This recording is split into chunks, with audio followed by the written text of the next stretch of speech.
Hello and welcome to Decision NYC with Ben Max. I'm Ben Max, your host and the executive editor of Gotham Gazette. The 2021 New York City election season is well underway and it's poised to be the most significant municipal election in decades. All of city government is on the ballot, and because so few incumbents are eligible to run for re-election due to term limits, New Yorkers are electing many new office holders and the next roster of leadership for our city. There will be a new mayor of New York City elected here in 2021, as well as a new city controller, several new borough presidents, and many new city council members. And that's not all that's on the ballot. A number of incumbents are eligible for and seeking re-election, including the city's public advocate. And there's a very crowded and competitive race for Manhattan District Attorney, and still more. Party primaries are coming up in June, and the general election in the fall will culminate on November 2nd.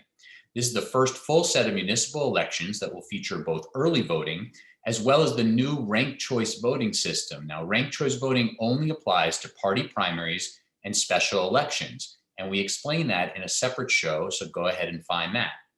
This city election cycle would be of enormous importance under more usual circumstances, but it's unfolding at a time of crisis for our city, raising the stakes of the decisions that you, the voter, will make. This next wave of city leadership will, quite clearly, make or break the city's recovery from the devastation of the COVID-19 pandemic and its many impacts on health, families, jobs, housing, education, city finances, and much more. It's also important to note that the city faced a number of crises and problems even before COVID, and some of those have only worsened. So it's an important time of choosing here in New York City, and we're pleased to bring you this series of interviews with candidates running for citywide offices of mayor, public advocate, and controller, as well as interviews with candidates for other offices and some city council debates. But these one-on-one conversations will help you to get to know the candidates better, learn about their backgrounds and platforms, where they stand on key issues, and what their vision is for the future of the city and the office that they're seeking. We hope this and other interviews will help you sort through your many choices and make informed decisions when it's time to vote, especially in the fast approaching June primaries. So today we're focused on the position of New York City Comptroller. The Comptroller is a citywide elected position and considered the city's independently elected chief fiscal officer and budget watchdog.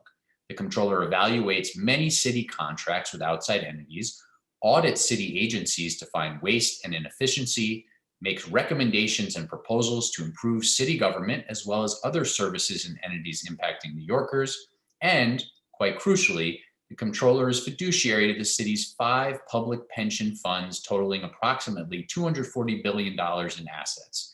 And there's still more to the position. But to discuss her candidacy, joining me now by Zoom is Michelle Caruso-Cabrera, a Democratic candidate for New York City Comptroller. Thanks for joining me. It's a pleasure to be here, Ben. Really an honor. Thanks so much for doing this. Thank you for taking the time. So introduce yourself to voters who don't know you yet. Who are you? Where do you come from? What background information about you before we get to your candidacy for Comptroller would you like people to know? Sure. Well, thanks so much. First, I'm the only woman in the race polling near the top. I'm the only Latina in the race. I'm the only Spanish speaker in the race. And get this, if I'm elected, when I'm elected, I will be the first person of Latina or Latino descent to ever hold citywide office. It's actually never happened before in New York City, which is incredible, considering that we represent nearly 30% of the population. Public advocate, mayor, and comptroller, those are the 3 citywide offices, and not one has ever been held by someone from Hispanic descent. So I hope to break that barrier finally here in New York City. Those are characteristics of mine, but what are even more important are my credentials. I have a very unique background when it comes to city politics. I am a former journalist. I'm a former investigative financial journalist. I spent decades following the money, investigating how it's being spent. And that's exactly what needs to happen right now here in New York City. In my previous job, I covered financial crises all over the world. So I have seen up close what happens when a city or a country has a financial crisis. And I've seen it again here in New York City. Those who can least afford to pay, they always end up paying the most. And I want that to stop. That is why I am running. Other than beyond that, I also have an incredible amount of independence. I don't have a long list of endorsements. You're going to see that. I am not a sitting elected official. I am not a career politician. I'm someone who has 30 years of real life experience following the money. I don't have decades of owing political favors. And that's what this office really needs right now is independence. Historically, it's often held by someone who actually really wants to be the mayor, doesn't actually want to do the job. I want to do the job. When somebody's in this job because they'd rather be the mayor or they're hoping to eventually run for mayor, they don't make decisions that are good for New Yorkers. They make decisions that are good for their personal political prism. And that's a problem. It's been problematic here in New York City. So I have the experience, I have the skill set with income statements, balance sheets, cash flow statements for my job as an investigative financial journalist. And I also have the independence. And those are the three things that we need in the Comptroller's office right now at this critical moment in New York City's history. Say a little bit more about why run for any office. You recently ran for Congress, now you're running for Comptroller. What has motivated you to go from journalism into government politics, to mix it up on sort of the other side of the field here? Because I love New York City. I ran my congressional race because I was very concerned about what had happened with Amazon. I thought that was a terrible tragedy for where I live in Queens. We could really use those 25,000 jobs that would be coming right now, if not for the loss of that. And then during that race, I saw what was happening during the pandemic. I've always been a journalist, so I go out and I investigate always.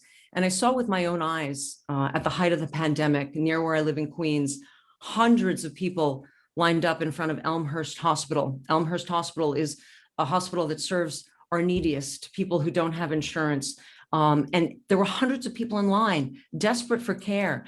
And I went back and looked and saw that we have dramatically increased our spending by roughly 400% on health and hospitals. And yet we're not getting high quality outcomes for our money.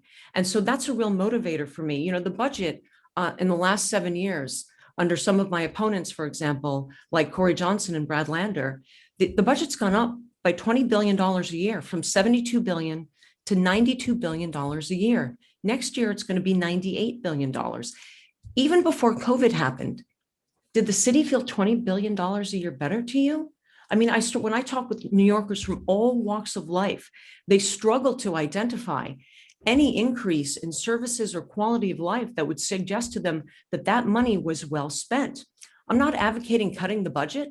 What I'm advocating is making sure that we get the maximum return for every dollar that we're spending that's being put forth by hardworking New Yorkers. And that's what the Comptroller's position is about doing high quality audits to make sure that the money goes to where it's supposed to be going. Let me come right back. now, I don't get that impression. Let me come back to a couple of things you just said, because some very interesting comments on the budget and also on the audit function of the office. But let me first come back to something else you talked about, which is sort of the qualifications and the skills. Everybody in this race has some different background, different skills. Some people are more familiar with, financial management, some people with the city budget. You come from this journalistic background. Do you not think that some real intimate familiarity with the inner workings of the Comptroller office or city government is an important prerequisite for holding this office? The two primary things for the Comptroller's office is the audit function, the power of the audit, and also managing the 5 pension funds. And those are two areas where I am incredibly experienced. I have been on the board of a financial institution. I have been on an audit committee of a financial institution. And like I said, I spent decades with income statements, balance sheets, and cash flows, asking where the money is being spent, how it's being spent, to presidents, to prime ministers, to CEOs. And I can do that here. Those financial statements, they provide transparency, they are tools. They can also be weapons in the right hands, and they haven't been in the right hands for a very long time.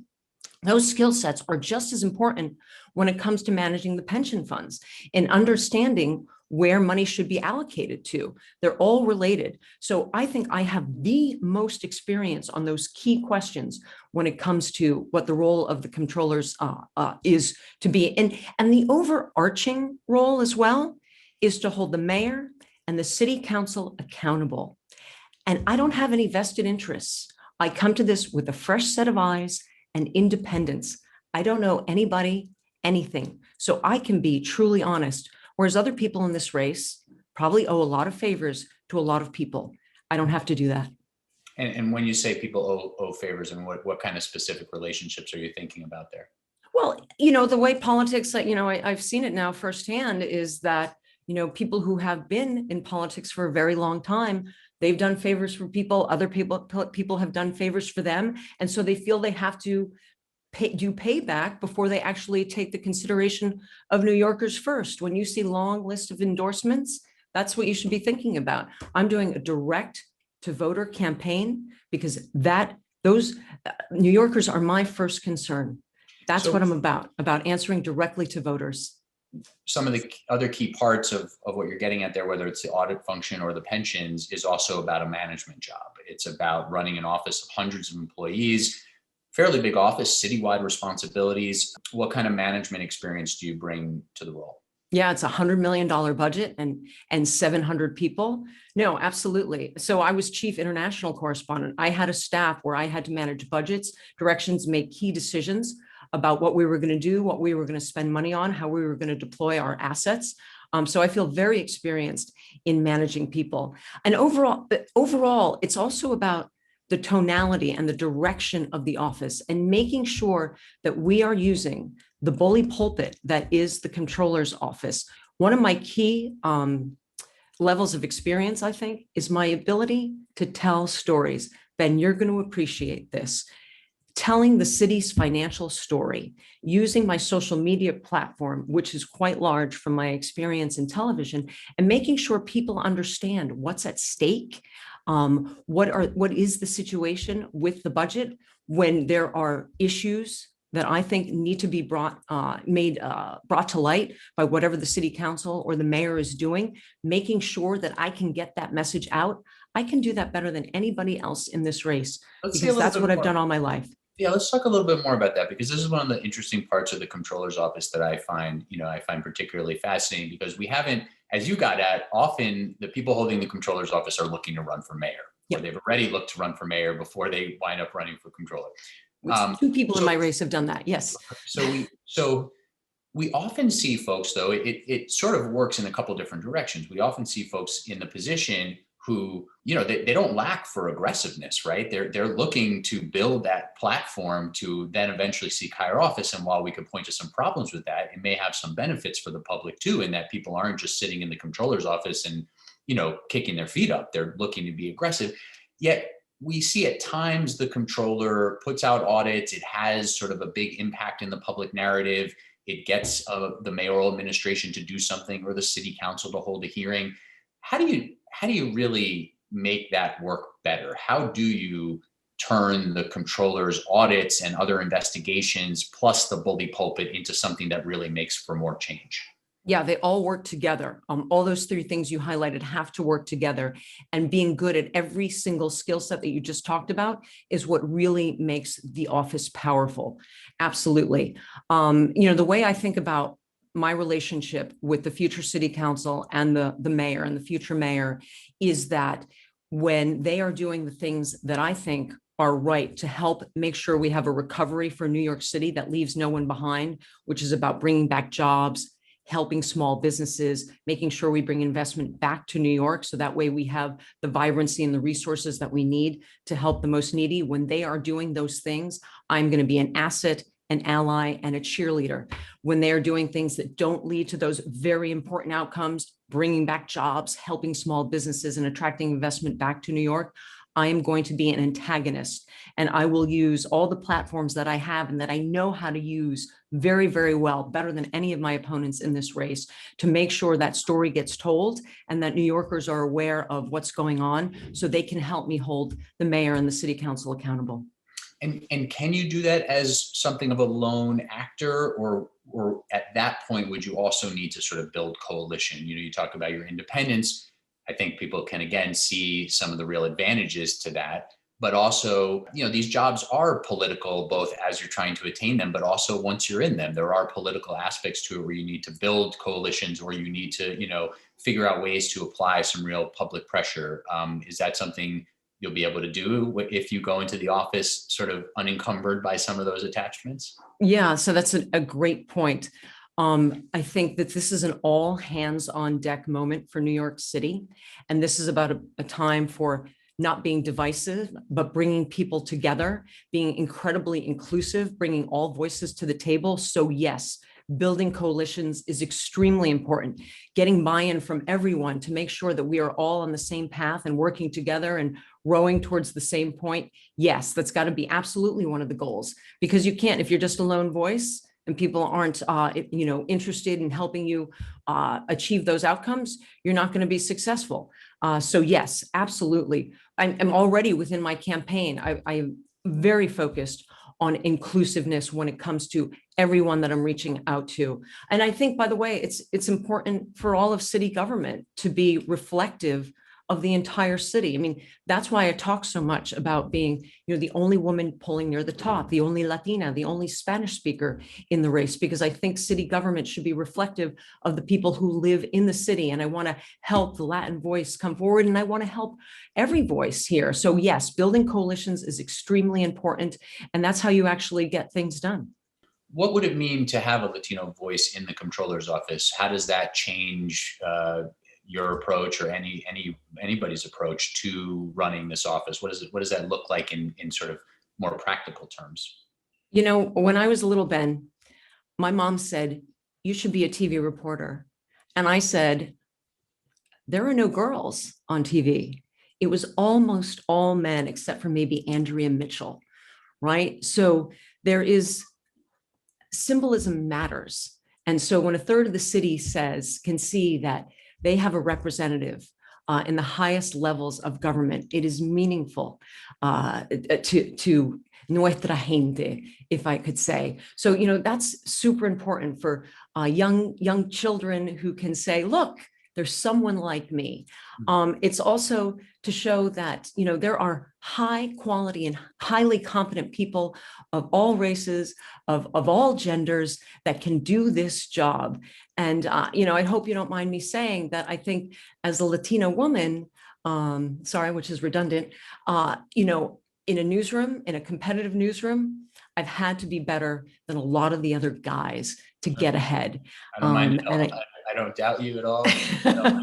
So I want to make sure we get into some of the nitty gritty of some of the functions of the office. One more question though, on some of the sort of background here that you talked about, the scuttled Amazon HQ2 deal as motivation to run for Congress. Also on your mind here as you're running for comptroller, because of course it relates to the city's devastated economy, tax revenue, et cetera. The comptroller currently, and at the time, Scott Stringer, now running for mayor, was a pretty vocal opponent of the HQ2 deal. He stood at rallies against the process involved, against things related to how Amazon deals with labor.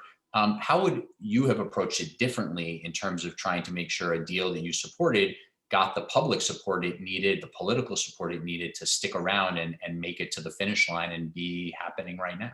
Yeah, I would definitely been a proponent, not an opponent of the deal. That's why I ran for Congress. First of all, I would have been, I think, more honest about what the tax revenue would have been for New York City. When I was out on the campaign trail, people thought that the city was going to write a $7 billion check to Jeff Bezos. When I said, actually, all it meant was that Amazon was going to pay $20 billion in taxes instead of $27 billion in taxes, people felt lied to. They were very, very upset.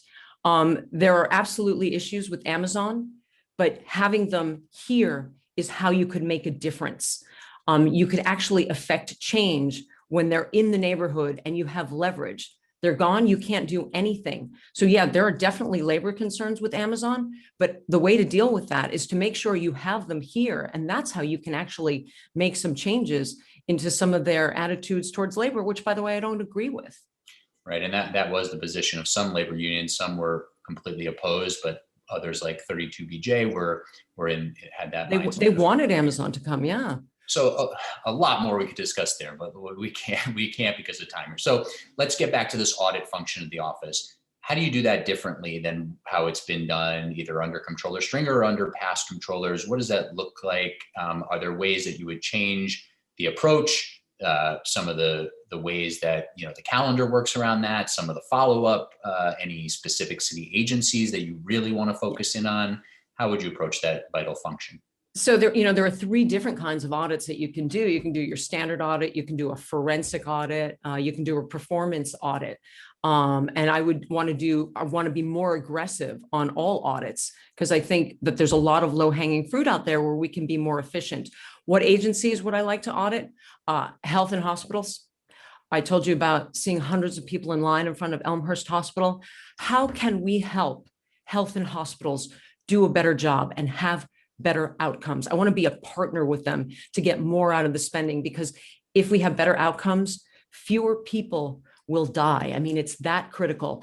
I want to audit the police department. I wasn't surprised when news broke that the police department hadn't been fully audited. I couldn't tell from wherever. They're all published on the controller's website, and there have been very specific performance audits done on various aspects. But I want to do the whole thing because a budget is one thing, but what an audit tells you is what the money was really spent on. I think it's very clear that the police department has failed our Black and Brown communities. Our Black and Brown communities feel that the police are supposed to be sworn to protect and serve, but they haven't been.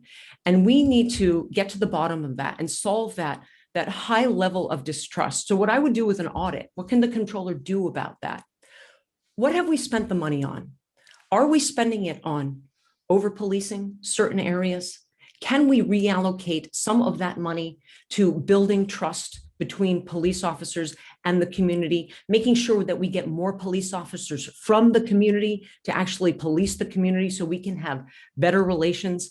At the same time, we have absolutely got to solve the rising levels of crime that we have seen during the pandemic here. People need to feel safe going into the subway.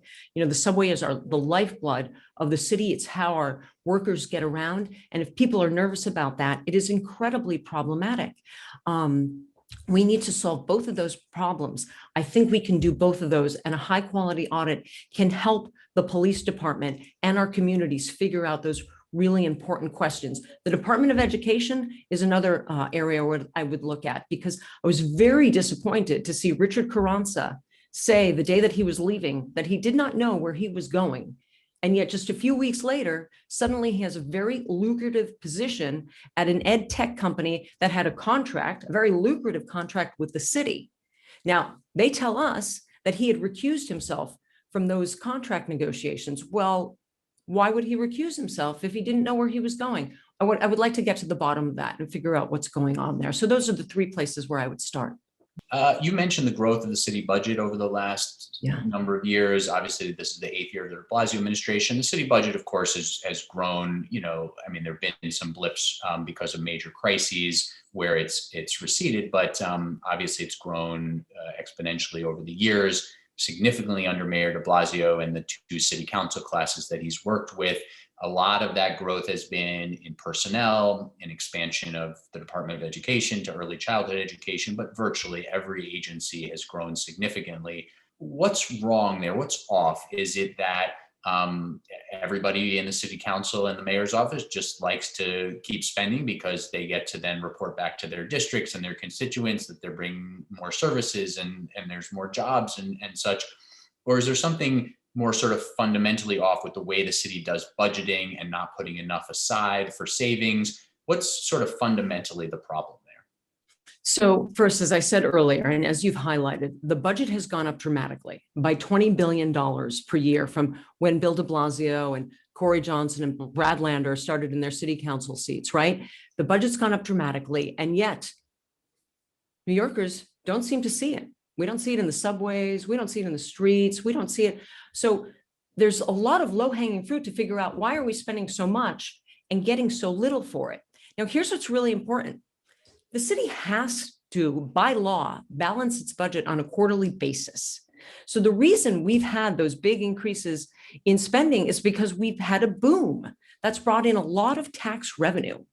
But the fact is, we've had this boom, but it hasn't translated into better city services. Now we're at this potential moment of bust. Thankfully, we've gotten a lot of help from the federal government. Thanks to Joe Biden, thanks to our win in Georgia, which helped to solidify control of Congress so that we could get help for New York City and New York State. That gives us breathing room for the next couple of years until we figure out, okay, what does New York City look like post-COVID?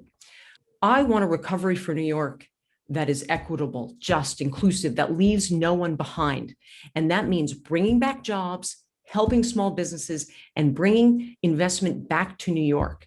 We've got to figure out, how do we do all those things in a world where people are maybe less certain about whether or not they're going to come back and actually work in a tall office building in the middle of Midtown Manhattan? That could really hurt New York City. So we have now 2 years of breathing room to figure out, how do we make the city work in a post-COVID world? I'm really grateful for that. But back to your original point, first, there is so much spending that I think if we just ask internally to our city agencies, they haven't been asked actually in a long time, where can we find savings, or better yet, where can we more optimally put our money to help us, you, our hardworking city workers, achieve what we need to achieve? And that would be my goal as your next controller. Mm-hmm.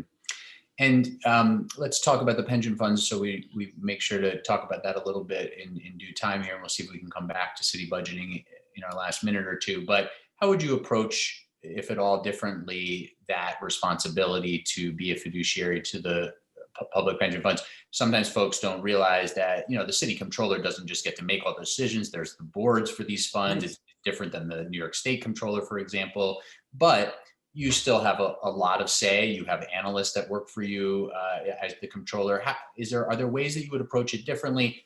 And specifically, this comes up usually around the time of city controller elections when the pension funds are discussed. But there's been talk about trying to consolidate the funds in the past. Is that something that's on your radar? And how would you approach that role? So the number one role is, you've got to be a good fiduciary for the pension funds and for the people who benefit from the pension funds, which are our hardworking city employees and also our hardworking retirees. By law, that's what we have to do. That being said, I think it's incredibly important that we increase our allocations of assets to women and minority asset managers. This is something that has been talked about, but actually hasn't been achieved. In my previous life, I was at CNBC, I was a financial journalist, and I know that there are many minority and women asset managers out there who are highly qualified and can do the job. That there is no trade-off between being a good fiduciary and also having asset managers that look like the rest of the city. When it comes to managing the pension funds, you have to understand that it's been incredibly difficult for the last 20 years to manage a pension fund. It's gotten harder and harder for two reasons. Interest rates have been going down and down and down. Anybody who has a savings account or a CD knows they get almost nothing for it. And also the number of publicly traded stocks in the world has gone down by 50%. So the two things that pension funds used to have in them almost exclusively, bonds, fixed income, and stocks, there are fewer choices. Bonds pay hardly any interest. So as a pension fund manager, you can almost be in a panic. You've got how many thousands of employees retiring in a certain year, and you've got bonds that aren't paying very much. How do you make sure they get paid? What does that mean? That means that pension funds all over the world have gone into things like private equity and hedge funds to try to improve their returns. They're less transparent, they cost a lot more money, and they hit returns really hard. You're going to hear a lot of my opponents tell you how they know how to get a better return. I'll tell you right now, we're in a world where we have to see what's happening with interest rates. They could be turning because of concerns about inflation. And then I'll be able to tell you how we can get a better return. Just know that I am someone who knows about all the potential choices out there, the risks that they entail, the rewards they potentially entail, and what can be done with them. And we have to really be cognizant of that, because our portfolio for our pension funds right now, at this big moment where people like Larry Summers are talking about a return of inflation, it's critical. So that's the way I would approach the pension funds. But just to be clear, so right now you don't have a particular strategy for how you try to increase the rate of return? You have to sort of get in there first and really evaluate what's going on, or are there particular strategies you would employ? So first of all, in the last couple of weeks, I'd say the last 2 weeks, we've had a lot of market gyrations and turmoil because of a spike in interest rates, because people are worried about a spike in inflation.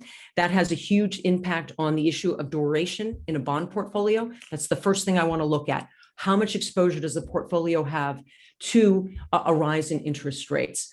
Then what does that mean in terms of a lot of the assets that we hold? If interest rates really start to spike, businesses can fail because their costs go up dramatically. What exposures do we have there?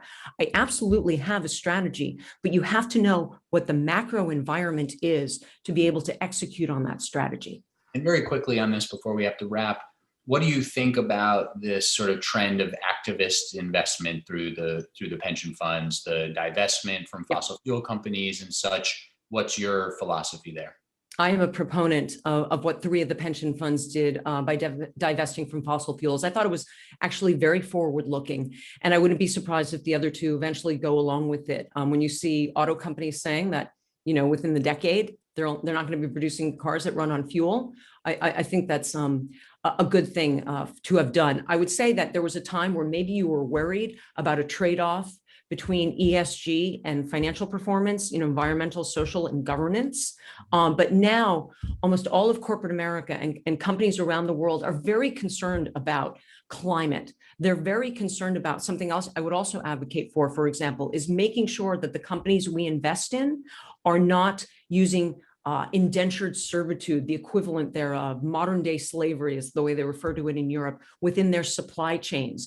There was a time when it was going to be very hard to figure that out, but now there's a lot of work being done around the world, and a lot of corporations, they don't want that within their supply chain either. So there's no longer this as much of a concern about a trade-off between your values and getting a financial return, because corporations around the world are understanding that those are important values and they don't want to be involved in those kind of issues either.